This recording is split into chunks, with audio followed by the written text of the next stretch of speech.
I didn't say a word yet, but I got so much applause already. This is amazing.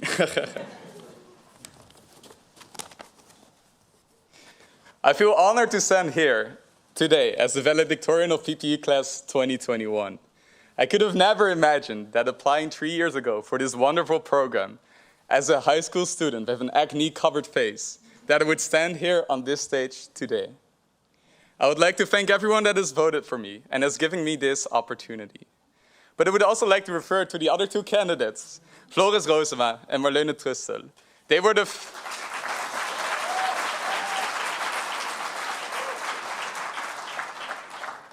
both were the first to congratulate me after the news of my nomination was announced, which I think speaks of their great and honorable characters. Speaking here for you today has given me a great and unique opportunity to reflect on the past 3 years of PPE education and my experiences in this program. It has also made me quite nervous. When looking for inspiration for writing this speech, I looked up the greatest speeches that have ever been produced by humankind. I stumbled upon Martin Luther King telling American folks, "I have a dream about a world free of racism." I listened to Gandhi telling his oppressors to quit India and end their oppression. And I got inspired by Barack Obama saying, "Yes, we can," to a stadium full of people looking for change. So when you find this valedictorian address to be filled with naive optimism about a better world, this is why. A small disclaimer. Reflecting over the past 3 years of PPE education, I was also inspired by the classes that were taught by the great staff at this college and all the lessons we have received from them. Ranging from professors in philosophy like Ben Ferguson and Phil Robichaud, to professors in politics like Patrick Overeem, and even professors in economics like Ronald Luttens, they all spend day and night trying to convey to us little pieces of their knowledge. All individually create pieces of a puzzle that we have tried to complete as students. I also want to address the honorable work of the PhD students in our years. Akshat, Marina, Brian, Stefano, Diederik, Sanne, and Steve.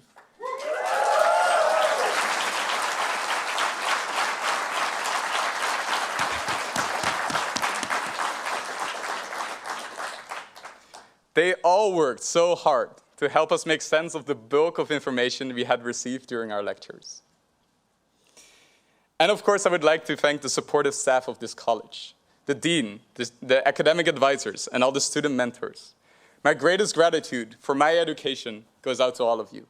Thank you so much.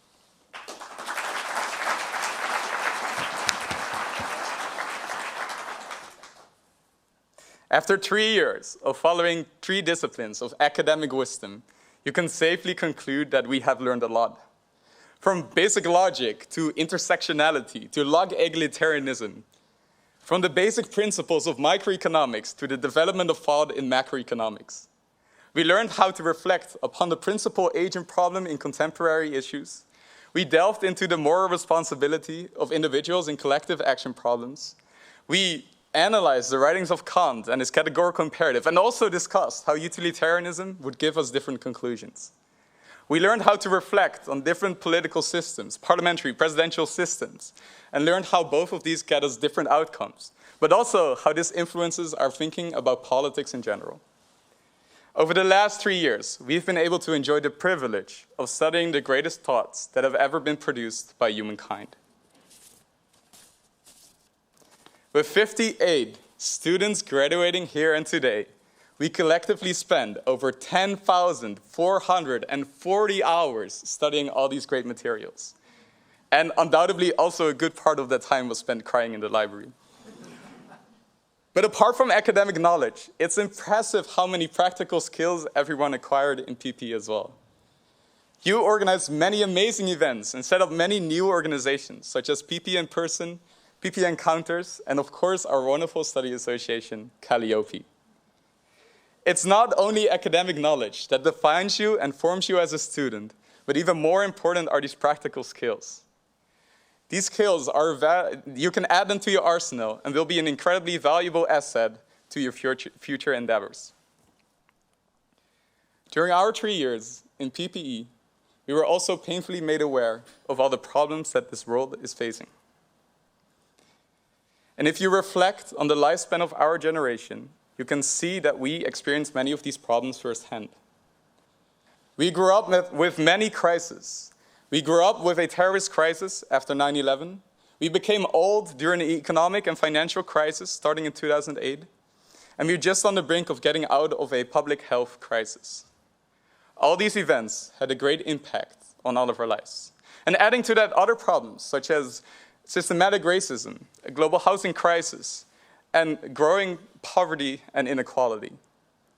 And adding to that, future problems, such as that our generation will likely experience in the future as well, such as climate crisis, a biodiversity crisis, and global hunger.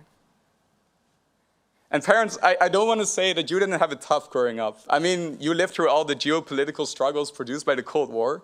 There's no denying that. But summing up all these problems that the world is facing today and will likely face in the future, it is easy to lose hope. It is easy to lose hope for a better ending, hope that our generation and our kids will have a better life than our parents. But in these moments, when it's easy to lose hope, I think about one thing. You, the PPE class of 2021, you give me hope. A collection of the brightest and most ambitious sets of mind I've ever encountered in my life. You give me hope. For every climate disaster, you wrote a policy brief on how to prevent it. For every problem of societal injustice, you wrote a policy brief on how to solve it. From the availability of fresh water in Flint, Michigan, to the availability of fresh water in Malaysia, you created solutions on how to help people, actual people. From a housing crisis in Singapore, deforestation in the Amazonia, then a lot more examples, global tax evasion, the use of robots in healthcare, the global distribution of COVID vaccination, the list goes on and on. We designed constitutions from the ground up. We looked into improving the European monetary policy, and we made wonderful presentations and posters along the way. I think of this moment a lot, my first ethics seminar.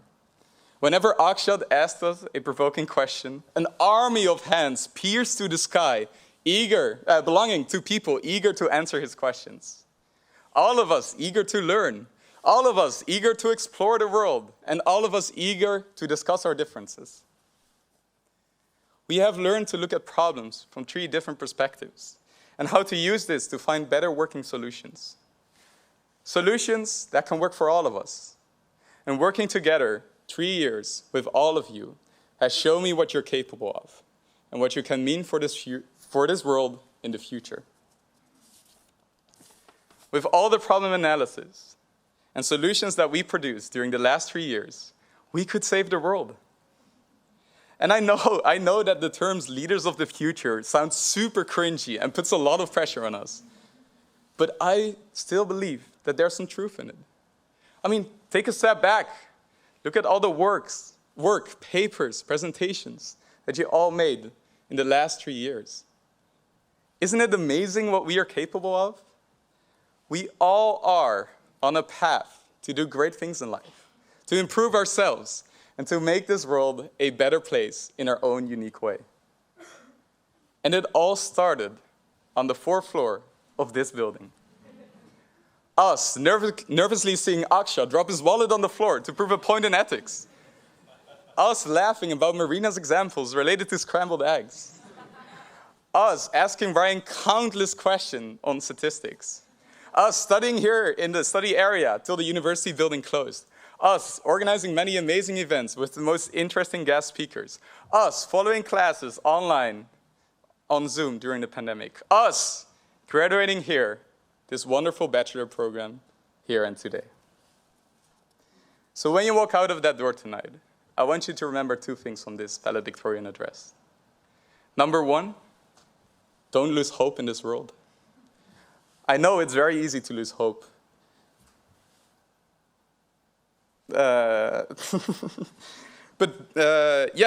It's very easy to lose hope. We have proven in PPE that we're not about the easy life, and that we don't quit to the end.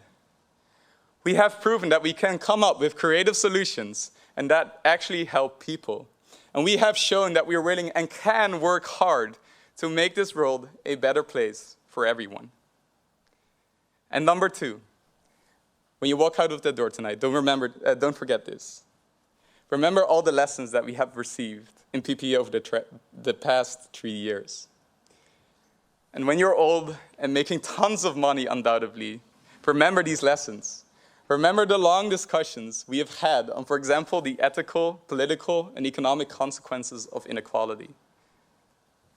Remember how hard we have worked here in PPE to get you where you are now and how you got there. And remember our group, a group of highly ambitious, very talented, and hardworking people, a group that have helped you during the last 3 years and will likely support you hereafter. A place like PPE, a place like PPE at the 4th floor, an academic home, is a place that is unique in this world.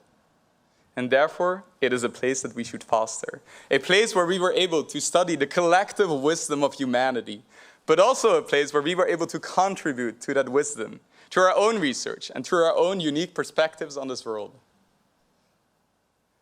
My fellow students, out there is a world that is full with problems. But the one thing I learned in PPE, that this is also a world that is full with people that are more than capable of solving these problems. Thank you very much.